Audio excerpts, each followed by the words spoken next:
After 30 years of programming, I still did not understood reduce. I know what it does, I just don't know when to use it. The reason for this is that most programming languages provide abstractions over reduce that take care of most situations where you would need reduce. In this video, I'll show you how to create common functions with reduce and how they can be replaced with built-in Python functions.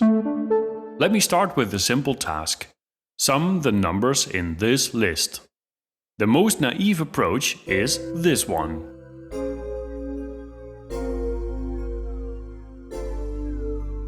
I print the total and execute the code. And that works. This programming style is imperative. You instruct the computer what to do line by line. Set the total to 0, iterate the numbers, and add each number to the total. There is nothing wrong with this code.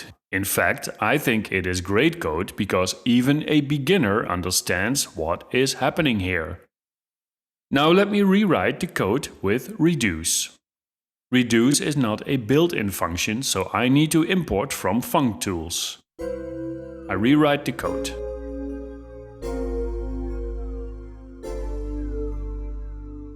Reduce expects a function. I will use a lambda for this. Now, if you have no idea what this means, you're in good company. But stay with me, after I finish the code, I'll explain. The reduce function also expects the list. Okay, does that work? It does. Interesting. Apparently, this is a sum function. But how does it work?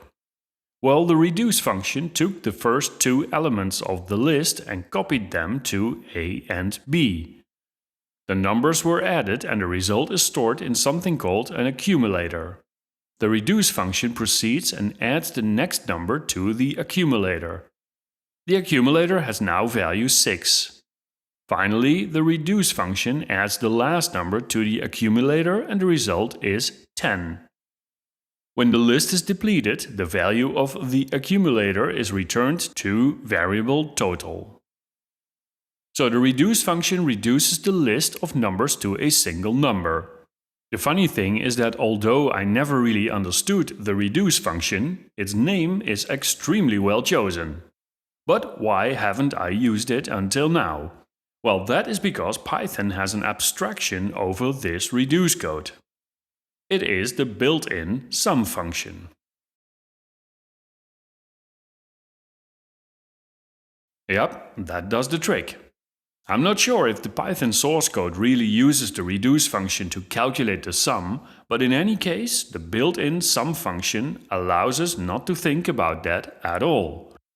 So, what more cases for reduce are there? How about len? So in the case of the length of the list, I should be able to add 1 to the count each time, right?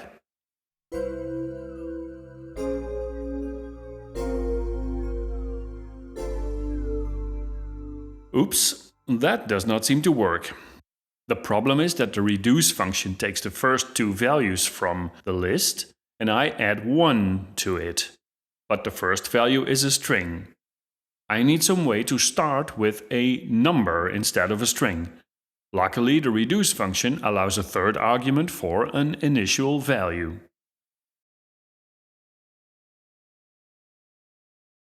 And that works. String parameter b is fully ignored and each iteration, the value 1, is added to the length.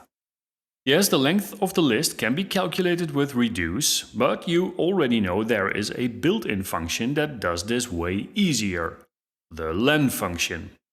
Now, there are many more functions that have a reduce-like behavior, and they are all supported out of the box in Python.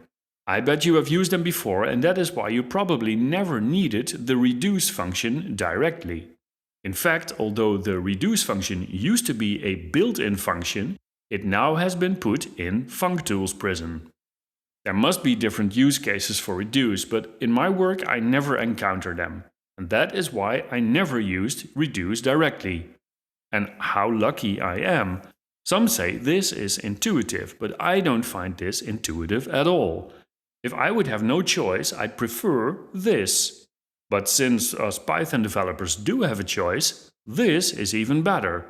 Now, in the beginning of this video, I ignored this lambda thingy, and I said I will get back to it. And if you click on this video, you will learn everything there is to know about lambda functions in Python.